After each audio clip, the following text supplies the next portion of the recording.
Throughout the morning, we've been speaking with people who are both on that train and who are standing on the platform when the train crashed, and all of them telling us that there was no warning. When they realized that the train was not going to stop, they braced for impact.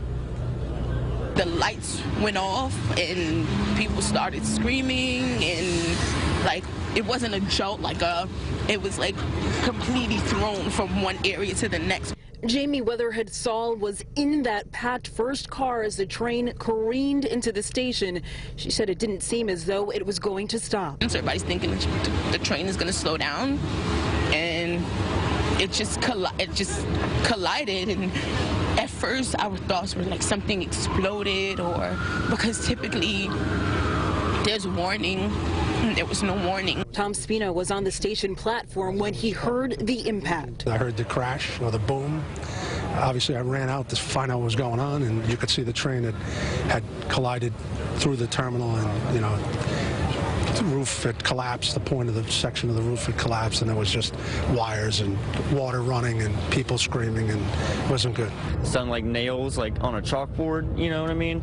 And then just followed by this deafening silence, and then all of a sudden I just hear all these screams coming and terror, like shrieks and everything, and then people just start running towards me up the stairs from all the platforms, just pouring in like right in front of me, rushing towards me, and like with all the threats, the bomb threats and everything, I thought something like that had happened, you know? And there was like some people with like dust on them and everything, so I just turned around right with them and just hightailed it out of there. I didn't even know what to think, you know? I'm not from here. I just got up here from Atlanta, and I thought this was just going to be a regular, everyday kind of situation going into work, but it didn't turn out to be that way.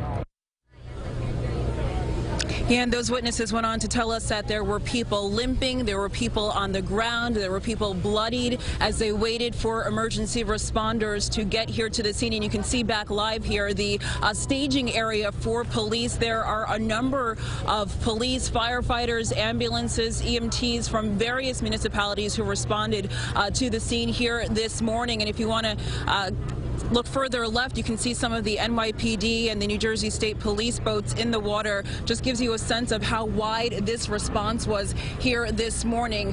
After hearing what transpired and hearing how badly some of those people on board the train were injured, those witnesses that we spoke to say they are very grateful to have walked away from this situation okay. Christine?